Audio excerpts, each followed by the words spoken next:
Olá pessoal, tudo bom com vocês? Eu sou o professor Luciano Júnior, professor de História.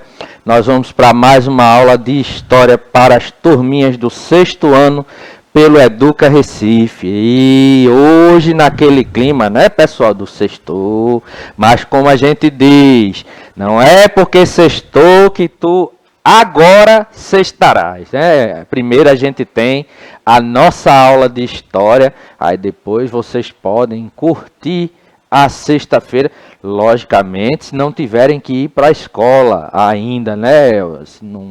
Se ainda vão para a escola ou se irão tanto agora de manhã como mais tarde, né, para a escola. Então, depois disso, aí sim, você pode aproveitar o final de semana, né? E aproveitem aí, ó, fazendo o que vocês gostam, se divertindo, correndo, brincando, pulando, ouvindo música, conversando com seus pais, com seus amigos, abraçando quem vocês gostam, porque isso tudo faz bem, né, pra gente. Então, gente, hoje nós contamos com a ajuda da Késia, nossa intérprete de Libras, e Késia, junto com toda a equipe de intérprete de Libras, nos ajudam para que nossas aulas se tornem mais acessíveis para todos e todas. Lembrando que você está assistindo essa aula agora pela TV Nova, ela será reprisada no turno da tarde. Vocês podem acessar a aula também depois pelo canal do Educa Recife, no YouTube. E vocês podem acessar também, se você ainda não acessou, não fez o download do aplicativo. Meu xará Juninho vai jogar aqui no cantinho os QR Codes. 1, 2, 3 e aí foi aí, ó. QR Code, aponta o celular para o QR Code. Faz o download do aplicativo para o seu celular, Android ou iOS. Educa Recife. Você faz login e senha, nisso a gestão da sua escola lhe ajuda a fazer o cadastro. E assiste às nossas aulas com a sua internet financiada. Você não vai gastar do seu pacote de dados. Não é isso, professora? A professora Vanessa conosco hoje. Exatamente, professor Luciano. Pois é, estou aqui. O recado foi dado aí para vocês interagirem, participar. E eu já dei aqui meu bom dia. E Sabino já marcou presença. Eita, grande Luciano. Sabino. Exato. Abração aí para Sabino. Bom dia, Sabino. Vamos embora aqui para mais uma aula de História. Essa aula maravilhosa. E aguardo a participação de vocês, para a gente fortalecer aqui o nosso conhecimento, tá certo? Então, vamos juntos. Interage aí bem muito, viu, Sabino? Manda as tuas dúvidas aí que a gente vai respondendo. Então, vamos começar, junto com a professora Vanessa e o nosso Sabino, lembrando, né, o que a gente viu na aula passada, né? Na aula passada, a gente falou sobre a localização geográfica da Mesopotâmia. A gente começou a trabalhar essa civilização. Acredito que a gente, não concluindo isso hoje, conclui essa temática na próxima aula. Mas a gente falou sobre a localização geográfica da Mesopotâmia, mostrando que essa civilização, ela surgiu ali num espaço compreendido entre dois rios, né? Rio Tigre e o Rio Eufrates, nos territórios que correspondem hoje ao que a gente conhece como Iraque e Kuwait, ok? Então, nesse sentido, a região da Mesopotâmia, a gente viu, né, que a região da Mesopotâmia, ela foi ocupada, né, por uma sucessão de povos, né? A gente teve aí a ocupação de uma sucessão de povos, né? Então a gente teve ali os acádios, né? Os babilônios, a gente teve os assírios, né? Então a gente teve os caldeus. Então nesse sentido a gente observa que de antemão a região ela não vai se constituir como um império unificado, como aconteceu, por exemplo, no caso do Egito, que a gente vai ser uma sucessão de povos ali, que vão formando, né, os seus reinos, né, os seus impérios, e vão sendo invadidos, né, derrotados e subjugados por outros povos em sequência, né? Então, a gente viu tudo isso na aula passada, né? Lembrar também que uma coisa que a gente falou é que, como todas essas civilizações antigas, né, principalmente aquelas que formavam, né, a margem, né, de rios como foi o caso, né, do Egito e como foi o caso da Mesopotâmia, elas dependiam muito da água desses rios para a prática da agricultura. Porém, existia um probleminha lá na região da Mesopotâmia, diferente do que acontecia com o rio Nilo no Egito, que tinha cheias regulares. Então, sempre naquele mesmo período aconteciam as cheias do rio. Lá na região da Mesopotâmia, né, os rios Tigre e Eufrates, eles tinham cheias irregulares. Então, elas não aconteciam no mesmo período do ano. Então, eles tinham que trabalhar muito mais com a construção de canais, né, de irrigação, e as plantações elas ficavam um pouco distantes, né, das margens do rio, como acontecia em algumas situações, né, em algumas regiões do Egito, né, o rio transbordava, fertilizava ali, quando voltava eles plantavam naquela região ou em outras regiões um pouco mais distantes, mas eles plantavam ali porque sabiam que o rio só voltaria a encher depois que eles tivessem recolhido ali, né, a plantação. No caso da Mesopotâmia não dava para prever muito isso daí, porque as cheias eram irregulares, né, professora? Exatamente, pegos de surpresa, né? Exatamente. Então, eles eram pegos, né? Eles podiam ser pegos de surpresa ali e, de repente, perder toda a plantação. E qual é o problema? Em uma economia, né, dependente da agricultura, não somente, né, para sobrevivência, mas também, em alguns casos, né, para comércio, a gente via que perder a plantação era uma coisa muito complicada, né? Porque você ficaria, né? Vejam, quanto tempo levava, né, do trabalho, né, de semeadura até o trabalho da colheita. Aquilo era um trabalho que não demorava pouco tempo, né? Então, eles plantavam ali, né, o trigo, a cevada, né, e outros produtos. Então, existia o tempo, né, de cultivo daquelas plantas e isso fazia com que eles tivessem que ter uma noção exata, né, de quando aconteceria ali as cheias ou ter um plano, né, para levar a água, né, do rio para outros locais para poderem ali realizar as plantações. Daí a questão dos canais de irrigação, né, que eram muito importantes. Ok? Então hoje, o que é que a gente vai fazer? Vamos continuar aqui, ó, tentando aqui, ó, reconhecer a Mesopotâmia, tratando hoje sobre as suas contribuições para a humanidade. Cada uma dessas civilizações antigas contribuiu de alguma forma para o desenvolvimento, né, da sociedade humana, né? Então não foi diferente com, por exemplo, com o Egito, né, onde eles avançaram na questão da medicina, né?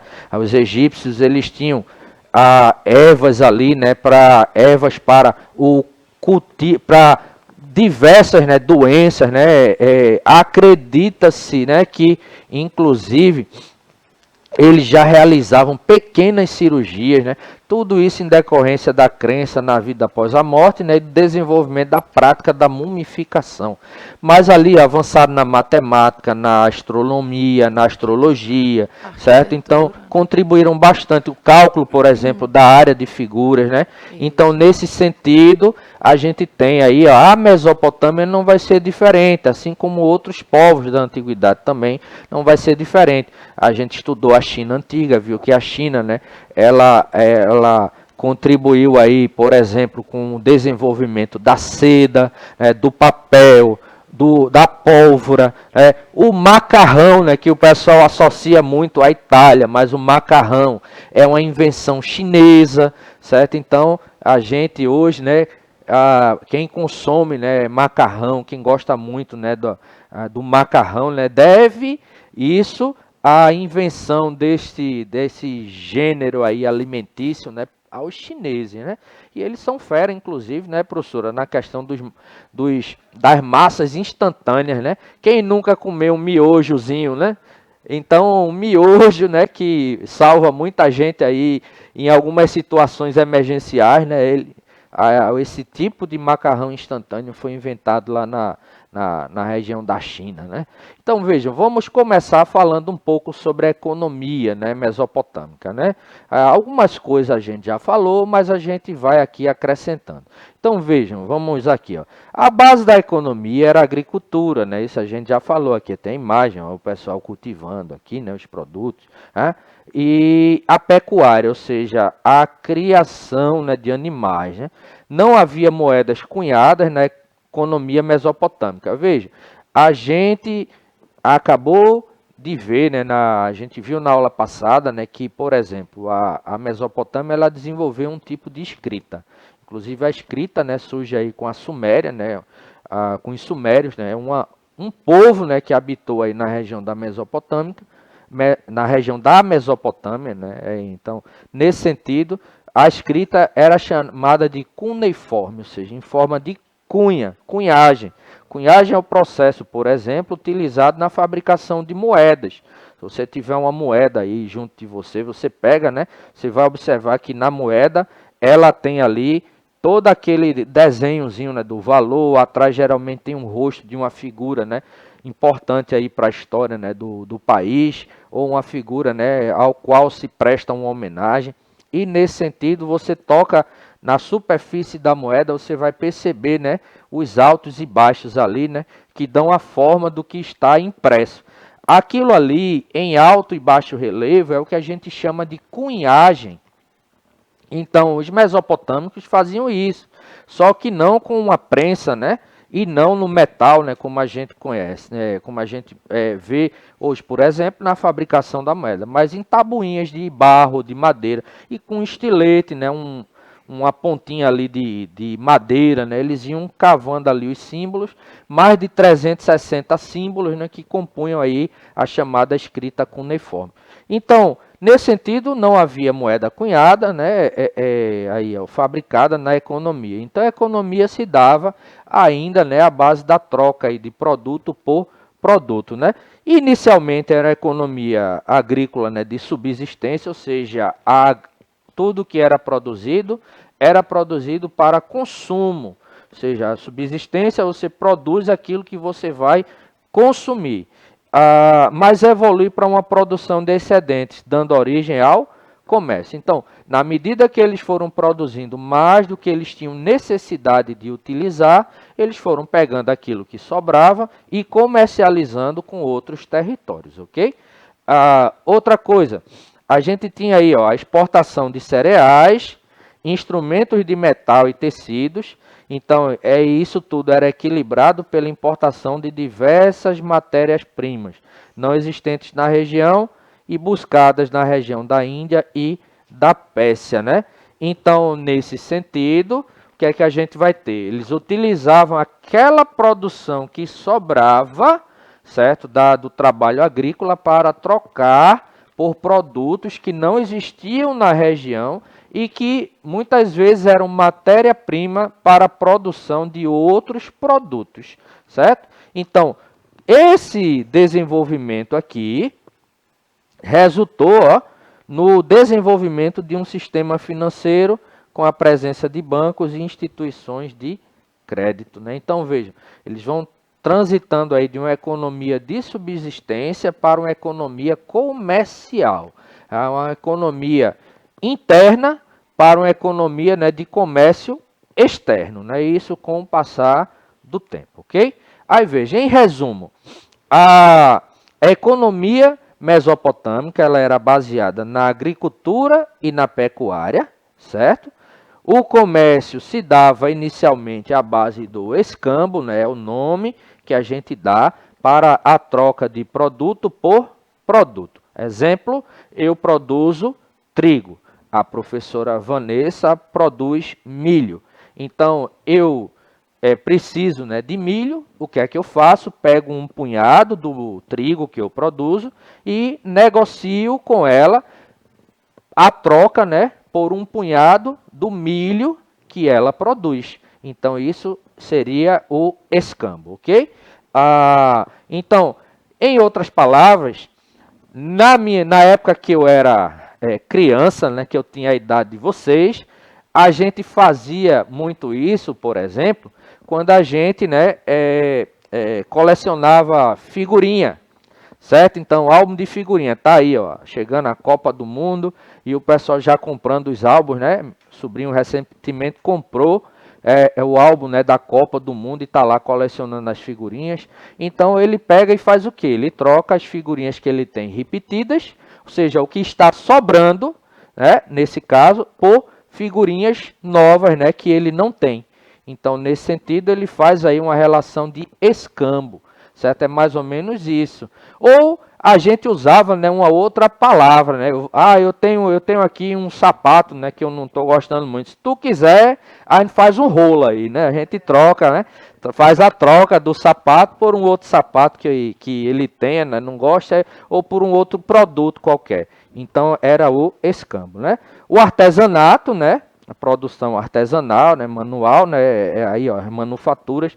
Manufatura é a produção manual, certo? Assim como o artesanato, né? A diferença é que na manufatura você cria aí uma oficina, né, com mais gente trabalhando, ok? Mas isso vocês vão entender melhor quando chegarem, né, na sétima série aí, no caso no sétimo ano, né, e no oitavo ano, que vocês vão entender isso melhor, ok? Então, dando continuidade, vamos falar um pouco agora sobre a política e a sociedade na Mesopotâmia. Veja, a base política das civilizações mesopotâmicas era a cidade-estado. Então, existiam várias cidades, certo, naquele território, mas por que a gente chama de cidades-estados? Porque elas eram independentes entre si, certo? Elas eram independentes entre si. Cada uma tinha o seu líder, certo? Suas próprias leis e costumes. Elas tinham um chefe supremo, né, que era chamado de rei ou patese, certo? Que exercia a autoridade política e religiosa. Era chamada monarquia teocrática, ou seja, o rei, ele era considerado, no caso da Mesopotâmia, ele era considerado um representante dos deuses. Ele era o representante direto dos deuses na terra. Diferente, por exemplo, do Egito, onde o faraó era considerado um deus vivo, né? Na Mesopotâmia, o rei era considerado um intermediário. Ou seja, está aqui o deus, está aqui os seres humanos, ele ficava no meio aqui, intermediando as relações, levando as petições dos homens e mulheres para os deuses e trazendo, né, as supostas, né, respostas, né, que aquelas divindades que eles acreditavam podiam, né, transmitir. Diga lá, professora. Exatamente, exatamente, né? Então, então vejam, a partir do rei, ó, Sargão I, com o primeiro império, né, unificado da Mesopotâmia, o poder foi sendo submetido, na realidade, ao poder central, dando início ao que a gente chama de despotismo oriental. Então, o rei Sargão I, ele vai fazer o seguinte: cada cidade-estado tinha um rei. Ele, quando chega ao poder, ele vai sair anexando aqueles territórios, né, formando ali um estado unificado, né, logicamente, sob a sua autoridade, ok? Então, uma característica crucial aí, ó, ou seja, importante para a análise dessas civilizações hidráulicas, lembrando, o que é que a gente chama de civilização hidráulica? Essas civilizações que dependiam da água dos rios, de lagos, né, ou lagoas, né, para o trabalho na agricultura. Então, daí civilização hidráulica, né? Então, nesse sentido, é a organização descentralizada da política na Mesopotâmia, em contraponto à centralização política existente no Egito dos faraós. É aquilo que a gente falou. No caso do Egito, o faraó ele era considerado um deus, então ele governava tudo. No caso da Mesopotâmia, né, cada cidade-estado tinha o seu rei, certo? Então, cada um se colocava ali como intermediário dos deuses, né, na terra, mas ali, ó, cada cidade tinha a sua autoridade. Com o passar do tempo é que isso vai sendo unificado. mas nesse sentido, né, antes disso, né, o poder ele era meio que descentralizado. Não existia uma única, né, sede, né, de governo, uma única pessoa representando ali o poder. Isso, lembrando, até a chegada de Sargão I, né? Aí vejam, a gente repetindo aqui o que a gente colocou, né? Mas ó, o que é que a gente tem? Em todas essas civilizações antigas, né, como existia uma estrutura hierarquizada, seja a posição que a gente tinha na sociedade dependia da classe social na qual a gente nascia. Imaginar, a professora Vanessa nasceu ali na família real. Aí ela vai estar no topo, né, da sociedade. Aí, isso, é a estrutura, exatamente. Aí eu nasci ali no meio dos camponeses, né? Eu ia estar numa estrutura inferior. Então, a estrutura social, ela era definida muitas vezes pela questão do nascimento e havia quase nenhuma possibilidade, né, de mobilidade social, né? Você nasceu camponês, vai morrer camponês. Nasceu nobre, vai morrer nobre. Então, qual era a estrutura? No topo da pirâmide social, sendo minoria, por que a gente representa como pirâmide? Porque ó, a gente vê que a base ela é maior, certo? E o topo é menor. E representa exatamente isso. Quem estava no topo era a minoria, né? Era um tantinho, ó, a minoria da sociedade. Então, os nobres, sacerdotes e altos funcionários, seguidos dos camponeses artesãos e na base sustentando aqui, ó, os escravos, né, que eram obtidos como? Por meio de guerras. Você invadia um território, conquistava o território e todo mundo ali virava escravo, ok? Então, ó, durante o governo de Hammurabi, né, vamos lembrar, quem foi Hammurabi? Hammurabi foi o rei que condensou todo o código de leis que existiam em um código de leis escrito, chamado Código de Hammurabi, em homenagem, né, no caso ao rei, e ali se constituindo, né, como o primeiro código de leis escritos da sociedade humana, certo? Então, existe uma divisão, né, da sociedade aí em três grandes categorias, né? Os aviluns, os musquenuns e os escravos, né? Então, ó, nesse sentido, né, aqui você tinha os proprietários, os homens livres e os escravos, cada um com mais ou menos direitos do que os outros, ok? Por fim, ó, a gente tem aí, ó, cultura e religião da região mesopotâmica. Então, ó, inicialmente, lembrar, ó, os mesopotâmicos eram extremamente religiosos e sua cultura era fundamentada nessa religiosidade. Então, o que a gente vai observar é que eles, como a professora Vanessa, né, adiantou um pouco antes aqui, eram politeístas. O que significa politeístas, né? Ela também já explicou, mas vamos recapitular. Poli, muitos. A expressão teísta, né, vem do grego theos, que significa Deus. Então, politeus, né, muitos deuses. Então, eles acreditavam em várias divindades, né? E seus deuses, eles possuíam forma e sentimentos humanos, né?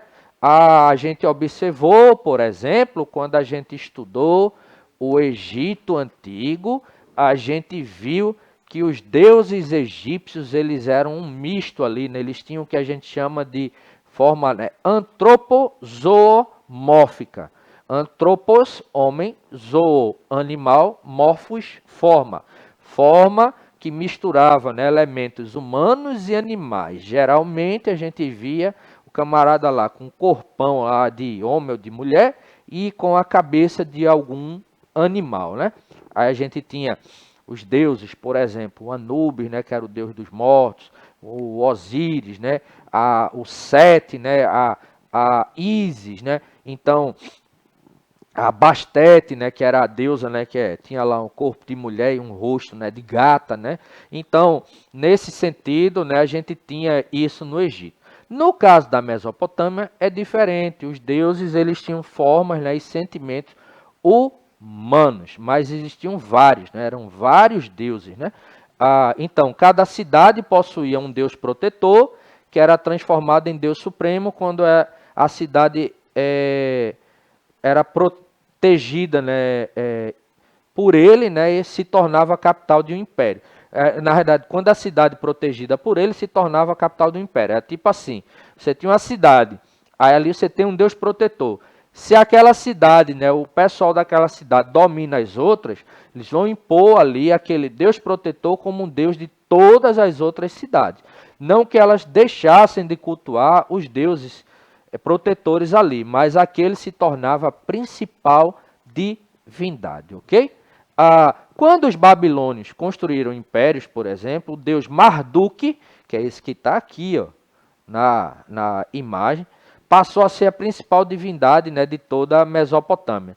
E vejam, a estrutura central das cidades-estados, né, inclusive para culto, né? Observa essa imagem que está aqui no canto.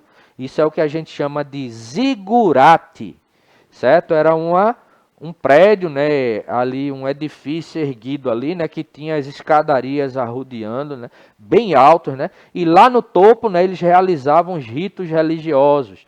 Então, zigurate, né, aqui a gente tinha a sede do governo, a sede religiosa e econômica da cidade. É como se fosse um palácio, né?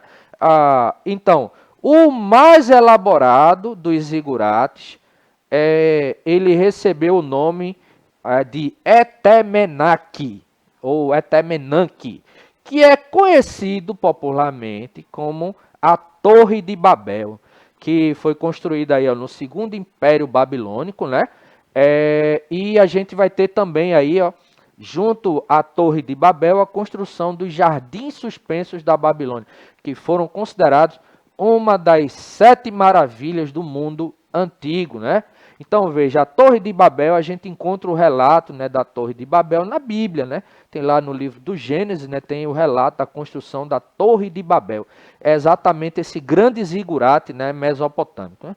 Então, apesar de uma visão religiosa bem forte, né, eles não cultuavam assim a vida após a morte, como os egípcios, né?